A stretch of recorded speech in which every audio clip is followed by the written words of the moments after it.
जो बंगाल का गौरव है उसको पुनः स्थापित करने के लिए भी हम कटिबद्ध भी हैं और वचनबद्ध भी हैं। तो उस कार्य को भी करने में हम कोई कसर नहीं छोड़ने वाले हैं। लेकिन ऐसी प्रेरणा हमको ऐसे वीर सपूतों के कर्मस्थली पर आकर के ही मिलती है, इसलिए मैं अपने आप को बहुत भाग्यशाली समझता हूँ। अभी कोलकाता रास बिहारी बोस जी, उनके कर्मभूमि पर आने का सौभाग्य प्राप्त हुआ और हम सब जानते हैं कि बंगाल जो क्रांतिकारियों की भूमि रही,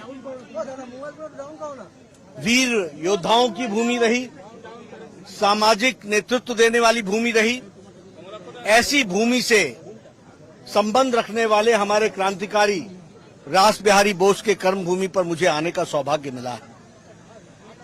अमृत महोत्सव के अवसर पर महान देशभक्तों, जिन्होंने देश की सेवा के लिए अपना सर्वस्व लगाया, उनके स्थानों पर जाकर, उनके कर्म स्थान पर जाकर, उनके जन्म स्थान पर जाकर उनको याद करना, यह एक भारतीय जनता पार्टी के कार्यकर्ता के रूप में हमें हमारी जिम्मेवारी भी है और साथ ही साथ वीर योद्धाओं को नमन करना, याद करना, यह भी हमको प्रेरणा देता है।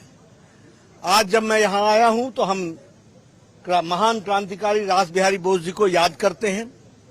हमें मालूम है कि उन्होंने ब्रिटिशर्स के खिलाफ, विदेशी ताकतों के खिलाफ, बर्तानिया के खिलाफ एक बहुत ही महत्वपूर्ण लड़ाई लड़ी थी और क्रांतिकारी वीर के रूप में उन्होंने क्रांतिकारी के बीज भी यहां बोए थे। गदर रेवोल्यूशन में भी उन्होंने भाग लिया और ब्रिटिशर्स को अंदर से, जिसे कहते हैं कि एक टक्कर देने की योजना बना करके वो आगे बढ़े थे। हमें यह भी सबको ज्ञात है कि उन्होंने आजाद हिंद फौज, जो इंडियन मिलिट्री आर्मी के नाम से जानी जाती थी, उसकी नींव रखी थी, जिसे नेताजी सुभाष चंद्र बोस ने एक अखिल भारतीय स्वरूप दिया। 1915 में उनको भारत छोड़ना पड़ा। शरीर रूपी वो जापान में जरूर थे, पर आत्मा रूपी वो भारत में ही थे।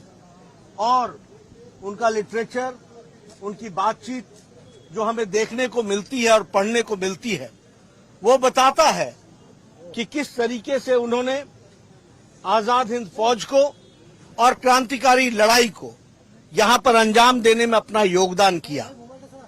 हम यह भी जानते हैं कि बहुत से उपन्यास, बहुत सी कथाएं उनके बारे में बहुत से कवि और लेखकों ने लिखी है जो प्रेरणादायी है। ऐसे महान विभूति के कर्मस्थली पर आने का मुझे सौभाग्य मिला। मैं अभिभूत भी हूं और नई ऊर्जा लेकर के मैं और मेरे साथी, आज हमारे साथ यहां पर हमारे अध्यक्ष सुकांतो मजुमदार जी, हमारे विपक्ष के नेता अधिकारी जी और हमारी सांसद लॉकेट चैटर्जी जी और सभी वरिष्ठ कार्यकर्ता यहां पर हमारे साथ हैं। हम सब लोग एक ऊर्जा लेकर के जा रहे हैं, प्रेरणा लेकर के जा रहे हैं और बंगाल के दृष्टि से भी जो बंगाल का गौरव है उसको पुनः स्थापित करने के लिए भी हम कटिबद्ध भी हैं और वचनबद्ध भी हैं। तो उस कार्य को भी करने में हम कोई कसर नहीं छोड़ने वाले हैं। लेकिन ऐसी प्रेरणा हमको ऐसे वीर सपूतों के कर्मस्थली पर आकर के ही मिलती है, इसलिए मैं अपने आप को बहुत भाग्यशाली समझता हूँ।